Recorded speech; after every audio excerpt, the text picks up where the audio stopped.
নমস্কাৰ ছাত্ৰ ছাত্ৰীসকল আজি আমি তৃতীয় শ্ৰেণীৰ আমাৰ গণিতৰ যিটো নেকি প্ৰথম পাঠ হয় 1 নম্বৰ পাঠ হেতুৰ সংখ্যাটো আমি আজি সেই চেপ্টাৰটো আলোচনা কৰিম আৰু যদি তোমালোকে মোৰ ভিডিঅটো প্ৰথম চাইছা তেতিয়া হলে মোৰ ভিডিঅটো চাই এটা লাইক আৰু এটা কমেন্ট কৰিবলৈ নাপাহৰিবা এতিয়া আমি আৰম্ভ কৰিবলৈ ওলাইছো আমাৰ যিটো চেপ্টাৰ হেতু দেওবাৰে ৰাহুলে বন্ধুসকলৰ লগত ঘৰৰ ওচৰৰে খেলপথাৰলৈ ক্ৰিকেট খেল চাবলৈ গ'ল এইয়া ক্ৰিকেট খেল আমি যে ওচৰতে খেল হলে আমি চাব যাও নহয় সেইখন খেল চাব গৈছিল হি তাৰ পিছত এখিনি চাও আমি তাৰ পিছত কৈছে যে খেলখনত বিভিন্ন গৰাকী খেলুৱৈয়ে অৰ্জন কৰা ৰান তলত দিয়া ধৰণৰ ইয়াতে তলত দিছে তেওঁলোকে কিমান ৰান কৰিছে খেলুৱৈৰ নাম আৰু খেলুৱৈসকলে অৰ্জন কৰা ৰান এতিয়া উমা নামৰ খেলুৱৈজনে 38 ৰান কৰিছে সংখ্যাৰে লিখিছে হয়নে এতিয়া আখৰেৰে আমাক লিখিব দিছে আমিতো লিখিব পাৰিম নে নোৱাৰিম আমি আখৰেৰে আমি লিখিছো 38 টো লিখা আছে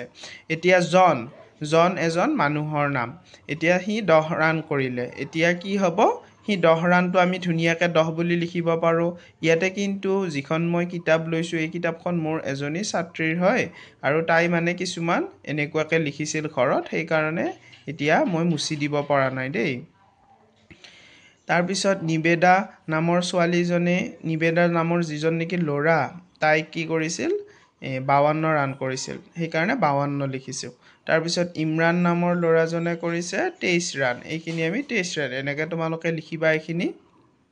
এতিয়া আমি ওপৰৰ তালিকাখনত থকা সংখ্যাসমূহ খালী ঠাইত আখৰেৰে লিখা বুলি কৈছে এতিয়া তলৰ প্ৰশ্নবোৰৰ উত্তৰ বিচাৰোৱা হা বুলি কৈছে আমাক তলৰ প্ৰশ্নবোৰৰ উত্তৰবিলাক বিচাৰিব দিছে ওপৰৰ তালিকাৰ পৰা তালিকাখনত থকা আটাইতকৈ সৰু সংখ্যা কোনটো হ'ব 10 হ'ব হয় নে নহয় 38 আছিল 10 আছিল 52 23 আৰু 66 হয় নে নহয় এতিয়া তালিকাখনত থকা আটাইতকৈ ডাঙৰ সংখ্যা হ'ব 66 হয় নে নহয় তাৰ পিছত গ নম্বৰত আছে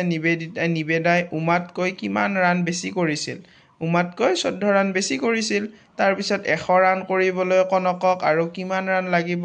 100 ৰান কৰিবলৈ কনক নামৰ যিজন নেকি ল'ৰা আছিল সেইজনক আৰু 38 ৰান লাগিব হয় নে নহয় তাৰ পিছত 19 নম্বৰত আটাইতকৈ কম আৰু আটাইতকৈ বেছি ৰান থকা খেলুৱৈ গৰাকীৰ মাজত ৰানৰ পাৰ্থক্য হ'ব কিমান মানে কম যিজন নেকি 10 হয় নে নহয় গুটেই কম আৰু সবতকৈ বেছি কিমান আছিল 66 হয় নে নহয় এই দুটাৰ মাজত আমি 66 ৰ পৰা আমি যেতিয়া 10 বিয়োগ কৰি দিম তেতিয়া কিমান থাকিব 56 থাকিব হয় নে নহয় 56 ৰান হ'ব ইয়াতে কৈছে যে তলৰ ৰানসমূহ 10ৰ মুঠা আৰু কাঠিৰে লিখোৱা বুলি কৈছে তলৰ যিবোৰ ৰান আছিল সেইবিলাক 10ৰ মুঠা কৰিব দিছে মানে 10 ডাল কাঠি হলে এটা মুঠা হ'ব হয় নে নহয় এতিয়া আমি 10 ডাল কাঠিৰে হেনেকে 10 ডাল কাঠি হলে আমি এটা মুঠা বনাব পাৰো ঠিক তেনেকুৱাকে ইয়াতে কৰিব পাৰা তোমালোকে এনেকে কৰিলে হ'ল আৰু ধুনিয়াকে কৰিবা পৰিপাটিকে ইয়াতে মোৰ তাত অলপ কিন্তু লেতেৰা হৈ আছে দেই এই মোৰ কিতাপখন মই বেলেগৰ পৰা লোৱা সেই কাৰণেহে এনেকুৱা পাইছা তোমালোকে এতিয়া তলৰ তালিকাখনত থকা ৰানসমূহ ঊৰ্ধ্বক্ৰম আৰু অৰ্ধক্ৰমত চাওঁ আহা ঊৰ্ধ্বক্ৰম বুজি পাইছা নে যিটো নেকি ওপৰৰ ফালে গতি কৰে যিটো নেকি আমাৰ ওপৰৰ ফালে যায় আৰু যিটো অৰ্ধক্ৰম হৈছে অৰ্ধক্ৰম মানে তলৰ ফালে এটা ছবিত দেখুৱাই আছে ধুনিয়াকে ইয়াতে তোমালোকে চাই লবা ইয়াতে কৈছে যে 10 23 38 52 66 হয় নে নহয় 66 এইখিনি কি হৈছে ওপৰৰ ফালে যায় আছে আকৌ 66 ৰ পৰা ইফালে তলৰ ফালে 10 লৈ যায় আছে সেইটো অৰ্ধক্ৰম বুলি কয় এইটোৱে সৰুৰ পৰা ডাঙৰলৈ আৰু ডাঙৰৰ পৰা সৰুলৈ এতিয়া চোৱা তলৰ সংখ্যাবোৰ অৰ্ধক্ৰমত সজোৱা বুলি কৈছে তলৰ যিবিলাক সংখ্যা আছে সেইবিলাক অৰ্ধক্ৰমত আমিতো এইমাত্ৰ পঢ়ি আহিলো অৰ্ধক্ৰম আৰু ঊৰ্ধ্বক্ৰম এই ওপৰত যে আমি পঢ়িছো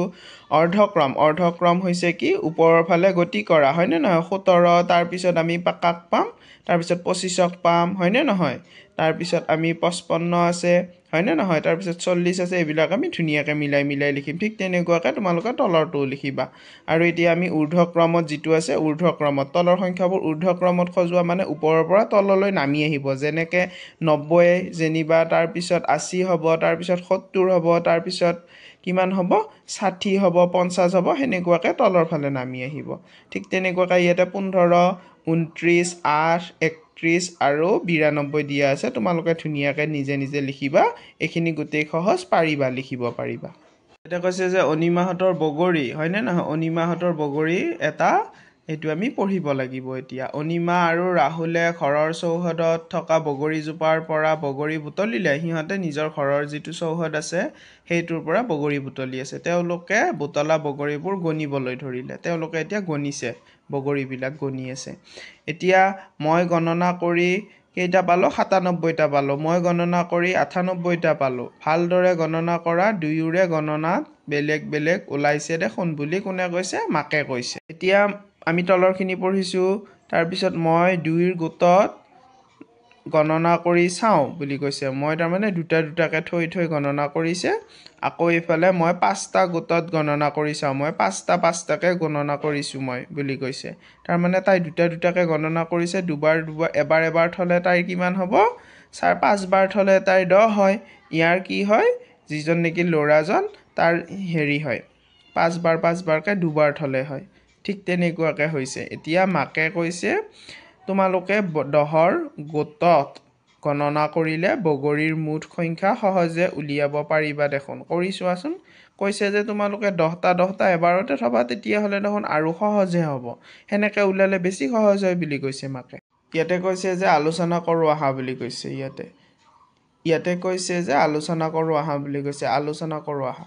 ১০ৰ গোট কেইটা পালোঁ ১০ৰ গোট কেইটা পালোঁ ১০ৰ গোট ৯টা হ'ব তাৰপিছতহে বাকীকেইটাতো ১০ নহ'লে বাকীখিনি আধাতে থাকি গ'ল তাৰপিছত গোট গঠন নকৰাকৈ কেইটা বগৰী থাকিলে ৯টা বগৰী থাকিলে হয়নে নহয় মুঠ কেইটা বগৰী আছিল ৯৯টা বগৰী আছিল হয়নে নহয় তাৰপিছত 10ৰ গোট গঠন নকৰাকৈ থকা বগৰী কেইটাৰ লগত আৰু এটা বগৰী লগালে 10ৰ এটা গোট পোৱা যাব পোৱা যাব হয়নে এটা গোট পোৱা যাব সেইটো লিখিছোঁ তাৰপিছত গণনা কৰি পোৱা বগৰীৰ লগত আৰু এটা বগৰী লগালে কেইটা পাবা চাওঁ আহা বুলি কৈছে আমি যে গণনা কৰি আহিলোঁ তাৰ লগত আৰু এটা বগৰী যোগ কৰিলে কিমান হ'ব আৰু এটা গোট হ'ব হ'লে কিমান হ'ব ১০০ হ'ব এইটোৱে আমি এইখিনি বুজি পাইছোঁনে এতিয়া চোৱাচোন ১০ সেনেকৈ আমাৰ কেইটা ১০ হ'ল 10টা ১০ হ'লে ১০০ হ'বনে নহয় এইটোৱে বুজাইছে ইয়াতে এতিয়া জানি থোৱা আহা বুলি কৈছে ৩টা অংকৰে গঠিত আটাইতকৈ সৰু সংখ্যা হৈছে ১০০ হয়নে নহয় আটাইতকৈ আকৌ যিটো নেকি ডাঙৰ সংখ্যা সেইটো হৈছে ৯৯৯ ঠিক তেনেকুৱাকৈ দুটা অংকৰে গঠিত আটাইতকৈ সৰু সংখ্যা কি হ'ব আটাইতকৈ সৰু সংখ্যা ১০ হ'ব হয়নে আকৌ চবতকৈ ডাঙৰ দুটা অংকৰে গঠিত আটাইতকৈ ডাঙৰ সংখ্যা হ'লে ৯৯ হ'ব হয়নে নহয় আমি এনেকুৱাকৈ গম পাওঁ ১০০ৰ গোট সাজো আহা বুলি কৈছে ১০০ৰ গোট এতিয়া আমি ১০০ৰ গোট সাজিলে এটাত 10টাকৈ লাগিব এতিয়া 10টাকৈ ১০০ হৈছে ইয়াতে আকৌ সেই গোটেইখিনি যোগ কৰি একেলগ কৰি যেতিয়া দিছোঁ তেতিয়া ১০০টা ওলাইছে সেনেকুৱা হয় ইয়াতেও ঠিক তেনেকুৱাকৈ কৰিছে 10টা আৰু ১০০টা জইন কৰি দিছে জইন কৰোঁতে এটা হাঁহৰ নিচিনা এটা আকাৰ লৈছে শতকত ১০০টা ১ থাকে হয়নে নহয় দশকত ১০ লগ লাগি ১০০ হয় এতিয়া ১০০ৰ সৈতে চিনাকি হওঁ আহা বুলি কৈছে মই শতক অৰ্জন কৰিলোঁ মোৰ মণিডালত ১০০টা মণি আছে বুলি কৈছে মই 10 পেকেট পেঞ্চিল গণিলোঁ 10ডালকৈ কি হৈছে 10টা পেকেটত মুঠ ১০০ডাল পেঞ্চিল মানে 10টাকৈ যেতিয়া আমি গণো তেতিয়া আমাৰ বেছি সহজ হয় যে সেই কথাটো কৈছে মায়ে মোক বজাৰ কৰিবলৈ 5খন 20 টকীয়া নোট দিছে মই ১০০টা ডালিম বিক্ৰী কৰিলোঁ বুলি কৈছে তাৰপিছত মন কৰোঁ আহা ওপৰৰ প্ৰত্যেকটো উদাহৰণেই ১০০ বুজাইছে কিন্তু প্ৰত্যেকেই বেলেগ বেলেগ কৈছে হয়নে নহয় প্ৰত্যেকে বেলেগ বেলেগ কৈছে যদিও আমি গম পাওঁ আমাৰ 20 টকীয়া যদি 5খন হয় ১০০ টকাই হ'ল 50 টকীয়া 2খন হ'লেও ১০০ টকা হ'ব হয়নে নহয় আমাৰ সেনেকুৱাকৈ পইচাৰ আমাৰ যিমান ভাগ কৰোঁ সিমান ভাগ কৰিলেও বহু ধৰণেৰে ভাগ কৰিব পাৰি ১০০টোক সেইটোৱে বুজাইছে এতিয়া আমাক কৈছে যে নিজে কৰোঁ আহা ক্ৰিকেট খেল এখনত হৰমনপ্ৰীত কৌৰে ৯৭ ৰান আৰু স্মৃতি মঞ্জনাই কিমান ৰান কৰিছে ৮৯ ৰানত খেলি আছে এতিয়া হৈছে শতক অৰ্জন কৰিবলৈ প্ৰতিগৰাকীয়ে আৰু কিমানকৈ ৰানৰ প্ৰয়োজন হ'ব শতক মানে হৈছে একক দশক শতক সেনেকুৱা হৰমনপ্ৰীত কৌৰক লাগিব কিমান ৯৭ হৈ আছে হয়নে নহয় ৯৮ ৯৯ ১০৩ ৰান লাগে আৰু স্মৃতি মানধনাক কিমান লাগিব ১১ ৰান লাগিব হয়নে নহয় তাৰপিছৰটো হৈছে মিঠাইৰ দোকানী এজনে ১০০টা মিঠাইৰ অৰ্ডাৰ পালে তেওঁ ৯০টা মিঠাই প্ৰস্তুত কৰিলে আৰু কেইটা মিঠাই বনাব লাগিব তোমালোকেতো জানা 9টা ৯০টা হ'লে আৰু তাৰ লগত 10 যোগ দিলে ১০০ হ'ব এইটোৱে এতিয়া আমি তলৰখিনি পঢ়িম সংখ্যা ৰেখা চাই খালি বাকচবোৰ সম্পূৰ্ণ কৰিম আমি এতিয়া বাকচবোৰ উপযুক্ত সংখ্যাৰে আমি পূৰ কৰোঁ আহা বুলি কৈছে এতিয়া আমাৰ 10 10ৰে আমি লিখিম হয় নে নহয় এতিয়া 50 50ৰ পিছত 60 হয় নে নহয় 60ৰ পিছত 70 হয় নে 70 তাৰ পিছৰটো হৈছে কিমান 78 তাৰ পিছৰটো হৈছে কিমান হয় নে 86 তাৰ পিছৰটো 92 তাৰ পিছত 100 এতিয়া আমি 50ৰ পৰা কিমানটা লাছ আছে আমি হেতু হিসাব কৰি লিখিছো তাৰ পিছত 10 ডাল আছে কাৰণে 60 লিখিলো 60ৰ পিছত 10 ডাল আছে 70 লিখিলো 70ৰ পিছত কেইডাল আছে 1 2 3 4 5 6 7 8 হয় নে সেই কাৰণে 7 10 8 লিখিছো ঠিক তেনেকুৱাকৈ তোমালোকে পিছৰ কেইটাও লিখিবা এটো ঠিক তেনেকৈ লিখিম 10ৰ গুটসমূহ সংখ্যা ৰেখাত লিখু আহা বুলি কৈছে এতিয়া 10 20 30 40 50 60 70 এতিয়া ওপৰৰ যেটো আমি পঢ়িছো হেতুত কিন্তু 10 20 কৰি নাই তাতে কোনবাটোত কম আছে কোনবাটোত বেছি আছে কিন্তু তলৰটোত 10 20 30 সবতে 10 10 হে আছে এতিয়া আমি তলৰ কোনটো বেছি ওচৰত আছে এটো পঢ়িম এতিয়া ভেকুলিৰ ওচৰত থকা ফৰিংটোত ঘেৰ দিয়া বুলি কৈছে ভেকুলিৰ ওচৰত যেটো ফৰিং আছে হেতুক আমি ঘেৰ দিম হয় না নহয় আমি এটু সাইডে আহিছো বা আমি সোঁফালে গৈছো বা বাওঁফালে গৈছো তাৰে কোনো দৰকাৰ নাই আমাক যেটো ওচৰত হয় হেতুত ঘেৰ দিলে হল তাৰ পিছত কৈছে ফৰিংটো খাবলৈ ভেকুলিটোৱে কোনটো সংখ্যালৈ জপিয়াব লাগিব বুলি কৈছে ভেকুলিটোৱে যেতিয়া ফৰিংটো খাব সেই ফৰিংটোলৈ কোনটোলৈ জপিয়াব ওচৰত পোৱাটোলৈ জপিয়াব 20ৰ লৈ হয় নে 20লৈ জপিয়াব আৰু এতিয়া 24ৰ ওচৰত কোনটো 10 আছে 24ৰ ওচৰত কোনটো 10 আছে হয় নে নহয় এতিয়া 20 হয় নে 20 10 আছে নে নাই 24ৰ নিকটৱৰ্তী মানে ওচৰত ওচৰীয়া 10 হৈছে 20 এটোৱে এতিয়া ভেকুলি জনিয়ে যদি ফৰিংটো খাবলৈ জপিয়াব লাগে 4 বাৰ জপিয়ালে 20ৰটো পাব আকৌ এফালে 6 বাৰ জপিয়াব লাগিব সেই কাৰণে যত কম হয় সেইফালেহে জপিয়াব হেতুৱে এতিয়া আমি এটু পঢ়িম নিকটৱৰ্তী 10 বৰ সংখ্যা ৰেখাত ঘেৰ দিও আহা বুলি কৈছে নিকটৱৰ্তী যিবিলাক আমাৰ এটা 26 20ৰ পৰা 21 22 23 24 25 26 পালো হয় নে নহয় 26ৰ পিছত 27 28 29 30 এতিয়া আমাৰ 26ৰ পৰা যেতিয়া জপিয়াম আমাৰ 30 লৈহে ওচৰ হ'ব 20 লৈতো ওচৰ নহয় এক এটা বেছি হ'ব সেই কাৰণে আমি 30 লৈ জপিয়াম সেই কথাটো কৈছে ইয়াতে কৈছে যে সংখ্যা ৰেখাত ঘেৰ কৰা সংখ্যাবোৰৰ নিকটৱৰ্তী 10 খালি বাকচত লিখু আহা বুলি কৈছে এটা সংখ্যা ৰেখাত যিমানবোৰ সংখ্যা দিয়া আছে 5 6 7 8 এইবিলাকক কি কৰিছে যেটো নেকি ওচৰৰ নিকটৱৰ্তী 10 হয় হেতু আমি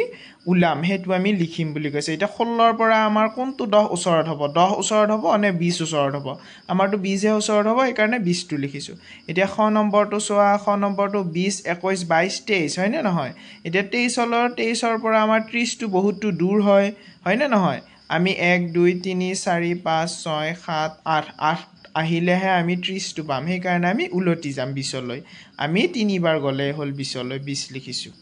তাৰ পিছৰটো গ নম্বৰটো ঠিক তেনেকুৱাকৈ লিখিছো কিমান আছে ওচৰত আমাৰ 70 টো ওচৰ হ'ব ইফালে 60 টো আমাৰ ওচৰ নহয় সেই কাৰণে আমি এনেকৈ লিখিছো ইয়াতে কৈছে যে তলৰ সংখ্যাবোৰৰ নিকটৱৰ্তী 10 বৰ কাখৰ খালি বাকচত লিখু আহা বুলি কৈছে তলৰ সংখ্যাবোৰৰ যেটো নেকি ওচৰ 10 এটা 21ৰ পৰা যদি আমি 30 লৈ যাব লাগে বহুত দূৰ হ'ব হয় না আমি উলটি গলে 1 গলে পাম 20 এই কাৰণে 20 লিখিছো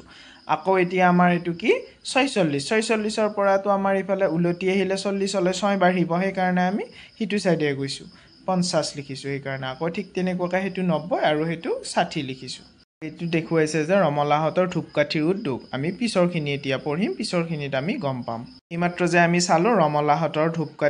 ধূপকাঠিৰ যেটো উদ্যোগ প্ৰথমতে তেওঁলোকে কিছুমান বাহ আনি এক নিৰ্দিষ্ট জোখত সৰু সৰুকৈ কাটি প্ৰস্তুত কৰি লয় তাৰ পাছত ধূপকাঠি প্ৰস্তুত কৰি কাঠিবোৰ 100 বা 10ৰ থুপ এটা কৰে হয় নে নহয় তাৰ পিছত কাঠিৰ হিচাপ কৰি খালি ঠাইত লিখু আহা বুলি কৈছে আমাক এতিয়া আমাৰ ইয়াতে 101 হয় নে নহয় 101 আছে সেই কাৰণে 100ৰ লগত 1 লগ লগালে 101 হ'ব তাৰ পিছত 102 ডাল আছে কাঠি 103 ডাল 104 ডাল 105 ডাল হয় নে নহয় 106 ডাল 107 ডাল 108 ডাল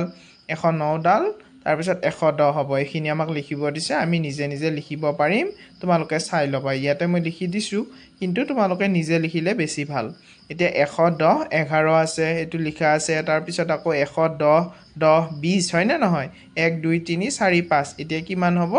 100 কিমান হ'ব 25 হ'ব এটো লিখিলে হল ঠিক তেনেকুৱাকৈ তলৰ কেইটাও লিখিবা তোমালোকে এটো আমি এতিয়া নিৰ্দেশনা অনুসৰি আকৌ আহা বুলি কৈছে 105ৰ পৰা 101ৰ ঘৰৰ আগলৈ জপিয়াই 10 নম্বৰ ঘৰত শূন্য আঁকা বুলি কৈছে মানে গোল চিন এটা দিব দিছে এইখিনি তোমালোকে নিজে কৰিবা কাৰণ তলত যে দেখুৱা আছে 100 101 102 103 104 110 12 13 এনেকুৱাকে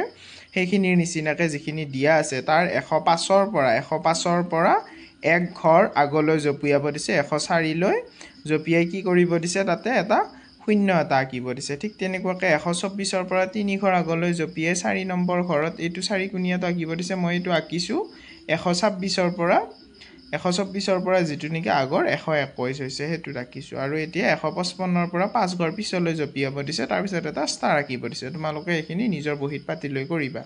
এইবিলাক যে খালি ঘৰৰ সংখ্যা লিখুৱা হা বুলি কৈছে এইবিলাক তোমালোকে নিজে নিজে লিখিবা 100 101 102 103 104 105 106 107 108 109 110 এনেকে গোটেইখিনি সিৰিয়েলি তোমালোকে লিখিবা তোমালোকে নিজৰ নেওতা বা তোমালোকে নিজৰ যিখন নেকি আগৰ পঢ়ি আহা তোমালোকৰ সেই হিচাপত তোমালোকে লিখিলে হল নহলে তোমালোকৰ নেওতাখন চাই হলে লিখিলেও হ'ব যে মন কৰিব দিছে 199 ৰ লগত 1 যোগ কৰিলে 200 হ'ব খালি ঘৰত 200ৰ পৰা 299 লৈ লিখিব দিছে এইখিনিও লিখিবা তোমালোকে তাৰ পিছত আকৌ তলত লিখা আছে যে 299 যোগ 1 কিমান হ'ব 300 হ'ব আকৌ তোমালোকে বহি থেনেকুৱাকে চেষ্টা কৰিব পাৰা 300ৰ পৰা 399 লৈ লিখিবলৈ এয়া দেখিছানে মই কোৱা এই মাত্ৰ যে কৈছিলো 300ৰ পৰা 399 লৈ ইয়াতে দি দিলে লিখাটো আকৌ এইফালে পিছৰটো দি দিছে 399ৰ পিছত আকৌ এইফালে কিমানলৈ লিখিব দিছে 400 লৈ নহয় কিন্তু ইয়াতে মোৰ এইটো ভুল হৈছে 499 লৈ দিব দিছে লিখি তাৰ পিছত কিন্তু ইয়াতে 399ৰ পিছৰ সংখ্যাটো 400 হয় কিন্তু ইয়াতে দিছে 400ৰ পৰা 499 লৈ তোমালোকে লিখা বুলি কৈছে এটা 499ৰ লগত 1 যোগ কৰিলে কিমান হ'ব 500 হ'ব হয়নে তলৰ সংখ্যা ৰেখাত বহুৱা অহা বুলি কৈছে তলৰ সংখ্যাবোৰ আমাক সংখ্যা ৰেখা আঁকিব দিছে 100 আৰু 110ৰ মাজত আমি কিমান আঁকিব পাৰো 101 102 103 হেনেকে আমি 10 ডাল আস্তা নিব পাৰো সেই কাৰণে মাজতে 5টো হৈছে 105 লিখিছো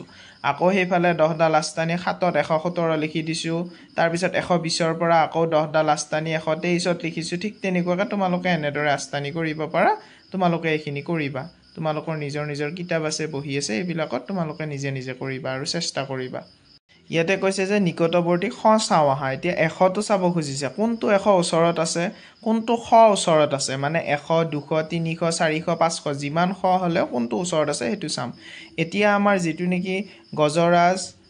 গাজৰটো যেটো আমাৰ গাজৰ আছে সেই গাজৰটো খহাটোৰ কোনটোৰ ওচৰত আছে এতিয়া খহাটোৱে আমাৰ 100ৰ গাজৰটো খালে ওচৰ হ'ব নে 200ৰটো খালে ওচৰ হ'ব 100ৰটোৱে খালে ওচৰ হ'ব হয় নে নহয় খহা থকা সংখ্যাটো নিকটৱৰ্তী খ হ'ব 100 লিখা আছে এটো আমি এতিয়া তলৰটো চাও খহাটো নিকটৱৰ্তী খত খেৰ দিব দিছে এতিয়া চোৱাচোন তোমালোকে খহাটো আছে 260ত এতিয়া 260ৰ পৰা কোনটো গাজৰ ওচৰ হ'ব 300ৰটোহে হ'ব হয় নে নহয় এতিয়া আমি 300ত সেই কাৰণে গোল চিন দি থৈ দিছো তাৰ পিছত 200ৰ পৰা 300 তাৰ পিছত 340 আৰু 400 হয় নে নহয় এতিয়া আমাৰ কোনটো গাজৰ ওচৰ হ'ব 340ত যিহেতুকে খহাটো আছে গাজৰটো 300ৰটো ওচৰ হ'ব হেতুৱে এইখিনি চোৱাচোন এতিয়া খালি বাকচত লিখুৱা হা বুলি কৈছে 112ৰ নিকটৱৰ্তী খটো 100 হ'ব 112ৰ ওচৰৰ খটো 100 হ'ব খ নম্বৰটো আছে কিমান 178ৰ নিকটৱৰ্তীটো কিমান হ'ব 178 হলে ইফালে 200ৰ ওচৰ হ'ব 100ৰ ওচৰ নহয় সেই কাৰণে 200 লিখিছো আকৌ ইফালে গ নম্বৰত আছে যে 251ৰ নিকটৱৰ্তী 300 হ'ব 251 যিহেতুকে 50 হলে আমি 200 লৈ ঘূৰি আহিলো হয় 51 আছে 300 লৈ গৈছো আকৌ 414ৰ নিকটৱৰ্তীটো 400 হ'ব কাৰণ 400ৰ পৰা 14ৰ পৰা উলতি আহিব তোমালোকে চোৱাচোন 235 নম্বৰ যেটো আছে সংখ্যাটো মুঠা আৰু কাঠিৰ সহায়ত চাও আহা বুলি কৈছে 100ৰ মুঠা দুটা হলে 200 হ'ব হয় নে নহয় 10ৰ মুঠা তিনিটা হলে 30টা হ'ব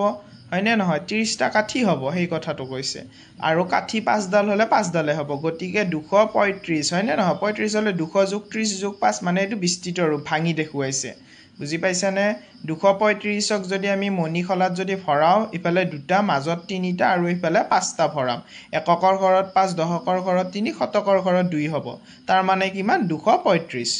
এতিয়া আমি মণিখলাত মণি গণনা কৰি সংখ্যা আৰু সংখ্যাবোৰৰ নাম লিখুৱা হা বুলি কৈছে লগতে সংখ্যাটো বিস্তৃত ৰূপতো লিখিম বুলি কৈছে এতিয়া ইয়াতে কিমান আছে শতকৰ ঘৰত দহকৰ আৰু এককৰ ঘৰত শতকৰ ঘৰত 4 আছে হয় নে নহয় আমি এককৰ ঘৰৰ পৰা লিখিব লাগিব কিন্তু মই ইয়াতে লিখি থৈ দিয়া আছে আগতে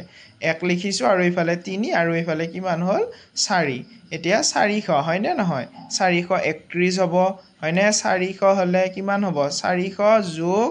30 যোগ 1 হ'ব বুজি পাইছানে পিছৰটো চোৱাচোন তাৰ পিছৰটোত আছে কিমান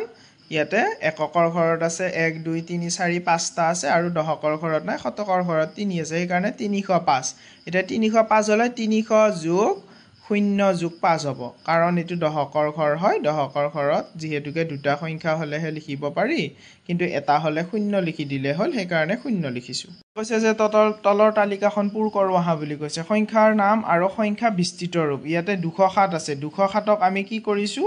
200 যোগ 0 যোগ 7 লিখিছো আকৌ 344 300 হয়নে নহয় তাৰ পিছত 300 যোগ 40 যোগ 4 তাৰ পিছত 415 হৈছে 400 যোগ 10 যোগ 5 আমি লিখিছো এবাৰ চোৱা মুঠা আৰু কাঠিবোৰ চাই সংখ্যাবোৰৰ বিস্তৃত ৰূপ আমি হৈতে মিলাম হয়নে নহয় ইয়াতে আছে 100 100 200 হয়নে নহয় 3 আৰু 4 5 ইয়াতে 4 5 ডাল কাঠি আছে এতিয়া আমাৰ 205 কোট আছে আমি মিলাব লাগে এটো মিলাই দিছো একদম তলৰটোত আছে 205 আকৌ এটো মাজৰটো 100 100 200 আৰু ইফালে 50 আৰু কিমান আছে তাতে আছে কিমান ডাল 7 ডাল আছে কাঠি হয়নে নহয় এতিয়া কিমান হ'ব এটো 200 কিমান হ'ব 47 ডাল হ'ব আকৌ ইফালে এটো আছে 100 100 200 আৰু 10 ডাল কেইটা আছে 10ৰ ভাগ আছে কেইটা 5টা কিমান হল আমাৰ 250 হলে মাজৰটো হ'ব তাৰ পিছত আমাৰ 300 হলে এই যেটো নেকি আমাৰ 3 নম্বৰ হেতু আমি লিখিছো আকৌ পিছফালৰখিনি বিস্তৃত ৰূপো ঠিক তেনেকুৱাকৈ মিলাই দিছো তোমালোকে চাই লিখিবা স্থানীয় মান আৰু নিজা মান চাও আহা বুলি কৈছে স্থানীয় মানটো বুজি পাইছা তোমালোকে যাৰ যি স্থানত থকা মান হেকেটাকে স্থানীয় মান বুলি কয় এতিয়া এককৰ ঘৰত 5 আছে দহকৰ ঘৰত 3 শতকৰ ঘৰত 2 স্থানীয় মানক 200 বা 200 বুলিও ক'ব পাৰি 200 বা মানটো 2 বুলিও ক'ব পাৰি 3 স্থানীয় মানটো 30 বা 3 বুলিও ক'ব পাৰি পাছৰটো পাছে হ'ব তাৰ কোনো হেৰি নহয় মানে তাক এক বুলি ক'ব নোৱাৰি হি যেহেতুকে এককৰ ঘৰত থাকে হি অকলেই থাকিব সংখ্যা এটাৰ অংকবোৰৰ নিজা মান হল অংকবোৰৰ নিজে সংখ্যাবোৰৰ যিবিলাক নেকি মান নিজে নিজৰ এটা অংক আৰু নিজৰ এটা মান কোনেও কাৰোৰ লগত নিমিলে এতিয়া কৈছে যে তালিকাখনত ঘেৰ কৰা অংকবোৰ স্থানীয় মান আৰু নিজা মান লিখোৱা হা বুলি কৈছে সংখ্যা এতিয়া স্থানীয় মান হয়নে নহয় আমাক ইয়াতে 100 কিমান আছে 123 আছে 123ৰ 3 টো 3 একক হ'ব নিজা মান হৈছে 3 আকৌ ইফালে কিমান হ'ব 3 টোৰ এইটো 3ৰ যেটো 130 আছে 3 দহক হয় 3 টো আমি 3 বুলিয়ে লিখিছো কিন্তু 30 বুলিও লিখিব পাৰি এতিয়া আমি 201 হলে 0 দহক হ'ব 0 টো যেহেতুকে 0 হ'ব আকৌ 300 কিমান আছে 78 আছে 8 টো একক হ'ব 8ক লিখিছো আৰু 521 আছে 500ক যেহেতুকে 5 লিখি দিছো আৰু 0 দুটা লিখা নাই তাৰ পিছত 570ক 0 একক হয়নে 0 টো এককৰ স্থানত আছে এতিয়া চিন্তা কৰি পৰিছে সংখ্যা এটাৰ অংকবোৰৰ স্থানীয় মান আৰু নিজা মান একে হ'ব পাৰেনে স্থানীয় মান আৰু নিজা মান স্থানীয় মান যেতিয়া নিজৰ স্থানত থাকে তেতিয়া তাৰ নিজৰ স্থানৰ মান হ'ব আকৌ যেতিয়া নেকি তাৰ নিজৰ যিটো মান হেতু হি অকলে থাকিলেও হ'ব বা সি যতে থাকে তাতে হিয়াৰ সেই মানটো হ'ব কিন্তু যেতিয়া নেকি হি এটা স্থানীয় মানত থাকে হেতুত হিয়াক বা তাক তেনেকৈ ব্যৱহাৰ কৰিব লাগিব স্থানৰ হিচাপত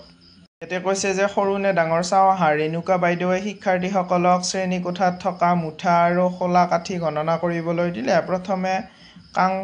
কাংকন আৰু ৰাহুলৰ পাল পৰিল এতিয়া বাইদেৱে দুই গৰাকীকে কাঠি ভগাই দি গণনা কৰিবলৈ দিলে আৰু দুই গৰাকীয়ে গণনা কৰিলে হয়নে নহয় 100 100 200 আৰু 10টা আৰু ইফালে 5টা কিমান হল 215টা তাৰ পিছতো আকৌ 110 তাৰ পিছত হৈছে 5 115 এতিয়া মোৰ ভাগত বেছি কাঠি আছে বুলি কৈছে এইজনীয়ে যেটো নেকি তাইৰ নাম কি আছিল ৰেণুকা বাইদেৱে যেটোক নেকি কৰিব দিছিল কংকনা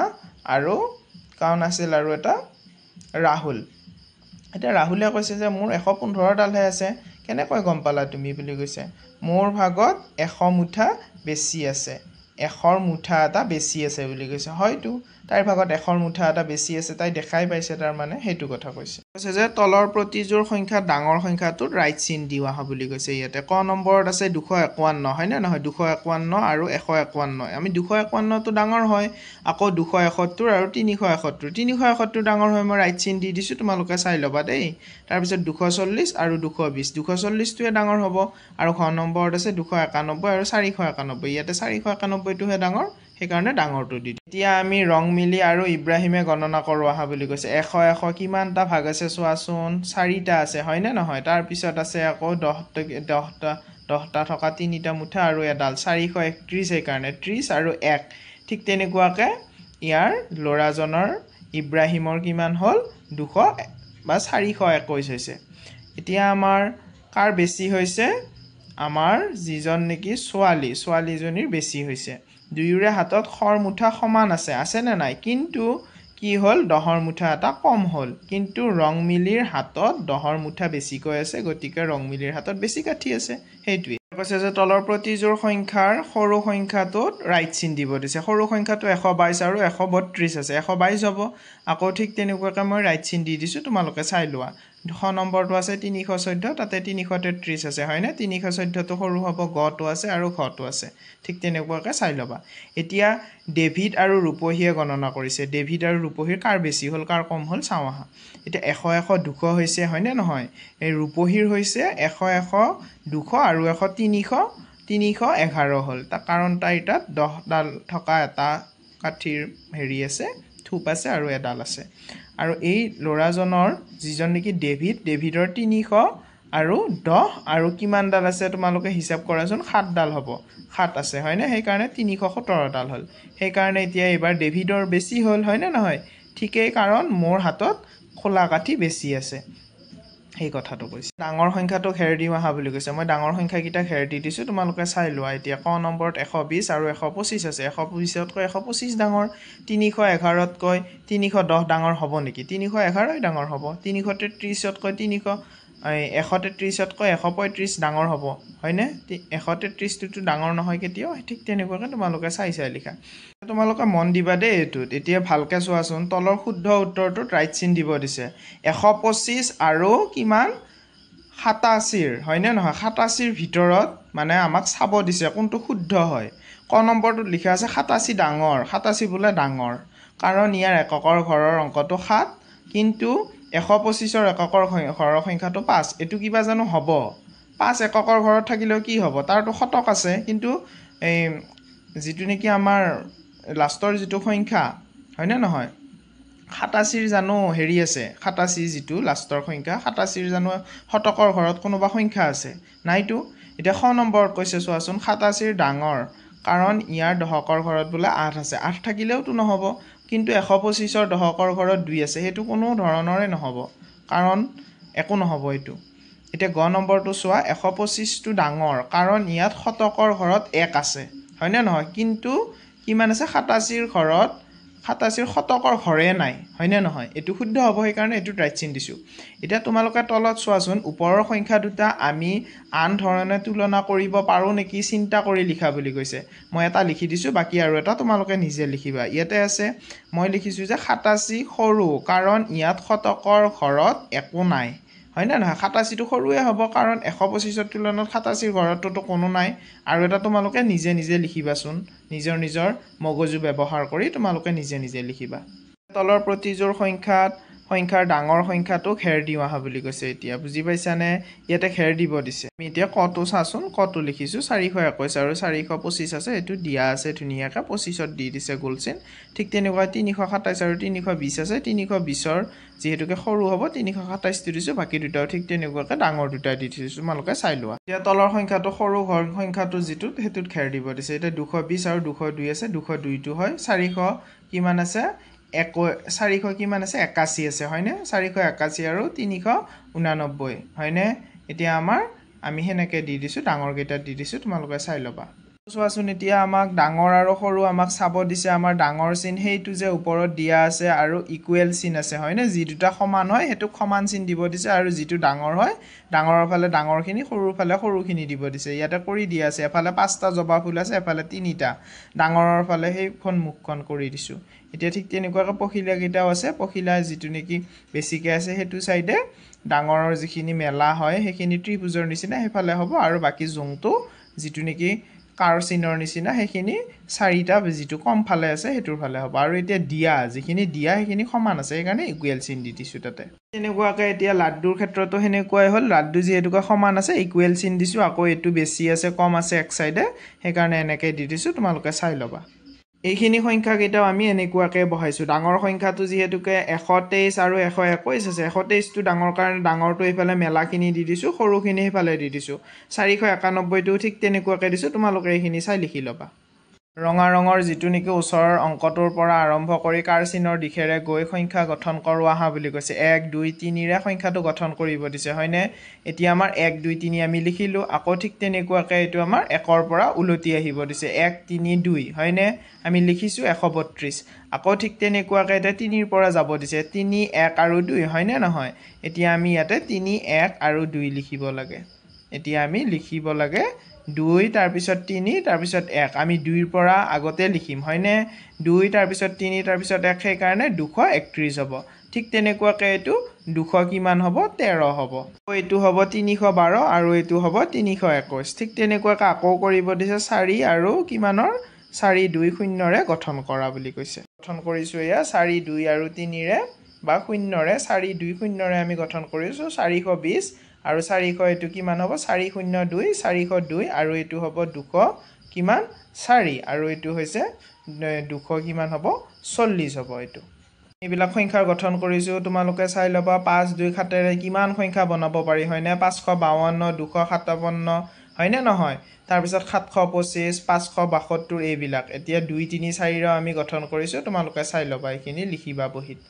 তাৰপিছত তোমালোকে তলত দিয়া অংককেইটা কি সংখ্যা গঠন কৰিব পাৰোঁ লিখোৱা হা বুলি কৈছে ইয়াৰে আটাইতকৈ ডাঙৰ আৰু আটাইতকৈ সৰু সংখ্যাটো দুটাত ক্ৰমে নীলা ৰঙৰ ৰং দিব দিছে বুজি পাইছানে এতিয়া আমি কৰিছোঁ 1 3 4 হয়নে নহয় আমি এতিয়া 1 3 4ৰে লিখিছোঁ 4 1 3 হয়নে নহয় 413 341 এনেকৈ লিখিছোঁ তোমালোকে চাই লিখিবা লাষ্টৰ পিনে কৈছে যে খেলো আহা এতিয়া 400ৰ পৰা 25লৈ আগুৱাই সংখ্যাবোৰৰ বাকচত লিখোঁ আহা হয়নে নহয় এতিয়া 400ৰ পৰা আগুৱালে কিমান হ'ব 425 হ'ব হয়নে নহয় তাৰপিছত 450 475 তাৰপিছত 525 25কৈ আগুৱালে 300ৰ পৰা 6 কয় যদি পিছুৱাও 300ৰ পৰা 6 বিয়োগ কৰি গ'লে হ'ল হয়নে নহয় 200 কিমান হ'ব 96 278 সেনেকুৱাকৈ তোমালোকে চাই লিখিবা তলৰ তালিকাখনলৈ চোৱাচোন বুলি কৈছে এইখিনি তালিকাখন চাই তোমালোকে এইখিনি নিজে নিজে কৰিবা আৰু এতিয়া তলৰ এইখিনি চোৱাচোন মই কোন কোৱা বুলি কৈছে মোৰ লগত 3 7 2 আছে মই 300তকৈ সৰু সংখ্যা মোৰ এককৰ স্থানত 7 আছে মই কোন এতিয়া বুলি কোৱা বুলি কৈছে এতিয়া এইখিনি তোমালোকে নিজে নিজে চাই কৰিবাচোন তোমালোকে পাৰিবা আৰু এইটো 402 আৰু 1 যোগ কৰিলে কিমান পাম 403 পাম হয়নে নহয় 402ৰ পৰা 2 বিয়োগ কৰিলে কিমান হ'ব 400 হ'ব আকৌ 402ৰ পৰা কেইঘৰ আগুৱালে 409 পাম 7 ঘৰ আকৌ 407ৰ পৰা 3 ঘৰ পিছুৱালে আমি কিমান পাম 404 পাম ঠিক তেনেকুৱাকৈ আমি তলৰ মই কোন কোৱা এইখিনি তোমালোকে মোতকৈ আৰু ভালদৰে কৰিবা বুলি আশা কৰিলোঁ আৰু